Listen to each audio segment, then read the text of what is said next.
France Bleu, Gare Lozère. Savez-vous de quoi je parle si je vous dis plus de 82 000 exemplaires vendus, enfin distribués, 11 fois par an? Ça vous dit quelque chose? Vivre Nîmes. Vivre Nîmes qui change de look. Et on en parle ce matin avec Philippe Debondu, le directeur de la communication de la ville de Nîmes. Il est votre invité, Jérôme Plédy. Bonjour Philippe Debondu. Bonjour. Rassurez-nous, au service communication de la ville de Nîmes, on rentre pas dans le blues post-feria au moins? Ah non, au contraire. On a une nouvelle maquette, effectivement. Donc il y a beaucoup de choses qui sont mises en place dès cette rentrée. Et on va en parler. D'ailleurs, il y a des chiffres qui sont très parlants. 82 000 exemplaires, Benjamin le disait. 68% des Nîmois lisent le magazine.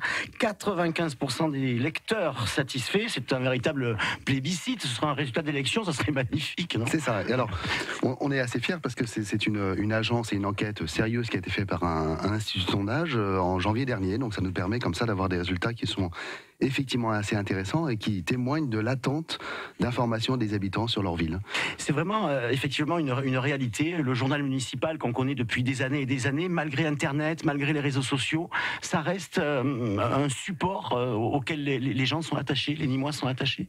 Alors oui, parce qu'en fait, alors là aussi, c'est des études qui ont été faites au niveau national par le CSA notamment et d'autres, qui permettent de démontrer qu'effectivement l'information locale par le journal municipal reste un moyen d'information important sur ce qui se passe dans sa ville, évidemment en complémentarité, évidemment avec les médias locaux, c'est une évidence, mais ça apporte aussi des compléments d'information sur ce qui passe au plus près de son lieu d'habitation et dans sa manière de vivre, dans son cadre de vie quotidien. Alors on l'a entre les mains ce numéro, cette nouvelle formule de Vivre Nîmes.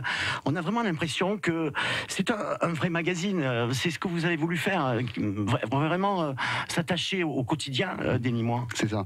Alors en fait, ça fait depuis 2011 que la maquette n'avait pas évolué et monsieur le maire souhaitait justement qu'on aille encore plus loin dans la réponse aux attentes d'information des habitants. Donc on a fait, comme je disais tout à l'heure très rapidement, une enquête de lectorat qui a été faite en janvier-février, et une enquête de distribution aussi qui a été faite fin de 2017.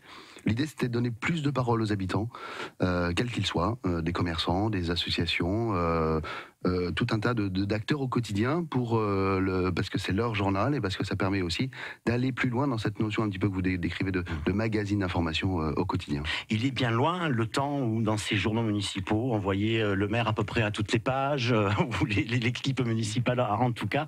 Ça, c'est vraiment du passé maintenant. Alors effectivement, ça reste un point important parce que dans cette enquête justement, on a eu des informations précises sur l'attente quand même des habitants d'avoir aussi l'avis des hommes politiques qu'ils ont élus à la mairie, mais sans que ce soit à toutes les pages.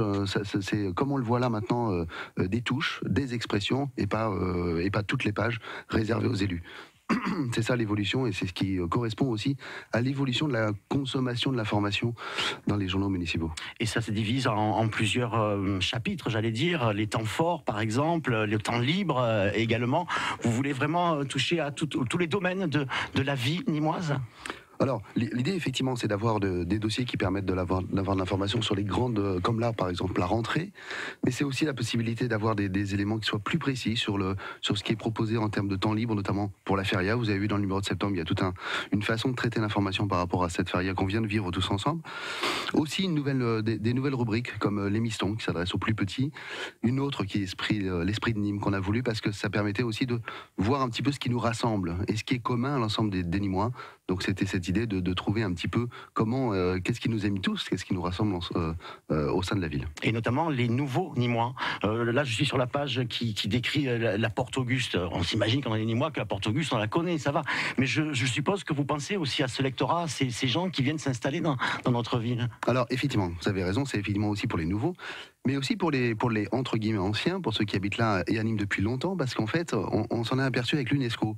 Tout le monde est fier de son patrimoine, les Nîmois sont très très fiers de leur patrimoine, mais en même temps, redécouvrir sa ville, redécouvrir des témoignages de son patrimoine que l'on n'a pas l'habitude de voir ou de revoir, c'est aussi très important, et c'est ce qui nous a été signifié par les habitants et par les enquêtes de lectorat que nous avons fait. Cette nécessité d'avoir des informations et plus d'éléments pédagogiques sur son territoire, sur son patrimoine. Un article dans ce nouveau numéro consacré à ces fameuses barrières qui nous ont bien aidés vendredi soir, la nuit de la première feria, la première nuit de la feria plus précisément. C'est important de montrer qu'effectivement il y a des investissements qui malheureusement sont nécessaires. Alors c'est dramatique parce que l'actualité était terrible, mais en même temps effectivement cette rubrique-là sur l'innovation, c'était un petit peu de trouver et de montrer ce qui se fait à Nîmes et qui est justement innovant. Et donc pour mettre en avant, mettre en lumière, féliciter ces Nîmois qui sont dans cette innovation et qui trouvent des solutions au quotidien pour améliorer la vie quotidienne des habitants. En tout cas, outre les boîtes aux lettres, des points de distribution sont mis en place en ville. Ça, c'est assez nouveau. C'est important d'aller aussi à la rencontre du lecteur. Ouais, il y a 116 points de distribution sur tout un tas de bibliothèques, de mairies annexes, etc. Et on a rajouté maintenant un certain nombre de commerces dans les zones qui sont les moins bien distribuées. Parce que bien évidemment, la distribution n'est pas toujours à 100% parfaite. Donc on a trouvé un certain nombre de commerces qui sont volontaires, qui ont envie aussi de participer à cette information locale, avec lesquels on travaille de manière complémentaire et très intéressante. Eh bien, bonne route à Vivre Nîmes, la nouvelle formule donc de votre journal d'information. Merci Philippe de Bondues d'être venu nous le présenter ici à France Bleu Gard Lozère. Vous êtes le directeur de la communication de la ville de Nîmes. Merci à vous.